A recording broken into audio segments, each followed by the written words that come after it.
That's what that section, and it talks about Luis de Torres. The elder apostle asked for the name of the interpreter, and there he is, Luis de Torres. All right. So Indians and Israelites. It's all so. Nevertheless, what these scholars have said for many years, some of my tribal members right there, and they're brown flesh people. All right, brown flesh. They stand next to Negroes and their skin look the same. You know, I had a so-called Mexican. Right. So you have maroon settlements. This is on page 37. All right, and it says, from the time of Columbus, that the gravest threat to the European domination in the Western Hemisphere came from the outlaw uh, communities of former slaves. The maroon colonies, as they were called, were considered knife poised at the throat of the slave system, and they were. They indeed were. Those were also, going back in history, in the Caribbeans, made up your pirates. See, they always show you movies and they show you pirates as so-called white men. A majority of those pirates were men of color. Lie, because have been trying to hide the fact of who the Israelites are. All right.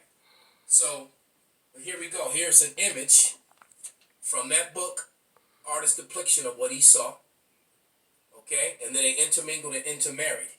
All right. The history of the Samarca people of surname in the South America started around 1685 when African Israelites, all right, and natives escaped together and formed a maroon society. For 8 generations, Dutch armed forces tried to crush their community, all right, but today are still alive and boast 20,000 members. So it says, and this is on page 40, and this is, in Black Indians, page 40, all right, and it says, look at the names that they have. It says, men and women who were once starved and beaten by masters grew strong and vigorous in their hidden communities. Maroon settlements took on such daring names as God knows me and none else.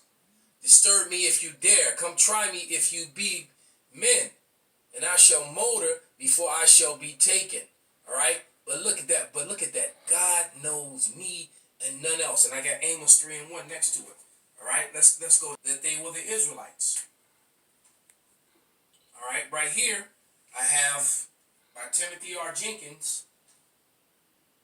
All right? The 10 tribes of Israel, or the true history of the North American Indians, showing that they are descendants of these 10 tribes. They've always known this.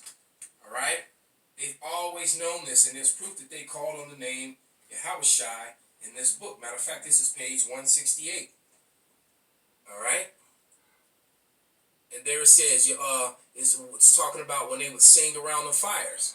When they would chant, Yohiwa, Yohiwa, they sang Yohiwa, Yohiwa, Yohiwa Sho, Yohiwa, Yohiwa, Yohiwa Shai, Yohiwa Shu, Yohiwa She, Yohiwa Sho, Yohiwa Shai, knowing that they were saying Yahweh, Yahweh Shai. The Shema Yasharah. History of Middle East, all right?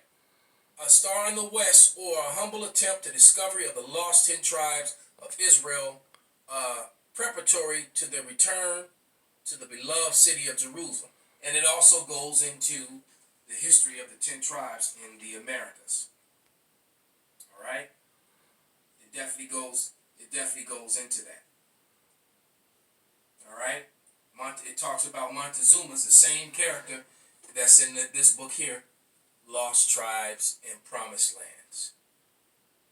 All right, the origins of American racism. Why? Because these Americans have been telling a lie that they're the people of the Lord, that the Jewish people are the people of the Lord, that they're Anglo-Saxons. No, Anglo-Saxons were brown-complected people. My series on Oliver Cromwell. Because see, the election is talking about the Lord's people, and not only the Israelites, but the Israel of God, because now Israel is Israel. That was another part of the controversy. It says much attention has been given to the relation between God's sovereign choice in election. See? And the foreknowledge of God since the two concepts and related to Romans, and it gives you all those scriptures. The erroneous interpretation have impelled the election was based upon the foreknowledge by God of, and you know what? Okay, now this book, Lost Tribes and Promised Lands, we've gone into this book many a times, and I bought this book for about $30, about 11 years ago, maybe 11 to 12 years ago. This is one of the first books I bought when I woke up to the truth. All right. So yeah, this is about 11, 12 years ago, and I'm 13 years in now. All right. So now this book right here now goes for brand new about 10 grand, hardback. To stop you from learning the truth. Why? Because it's information here that they do not want you to know. The evidence is overwhelming that the so-called tribes of the Americas were Israelites. And I'm just going to read one of my favorite portions in the book. All right?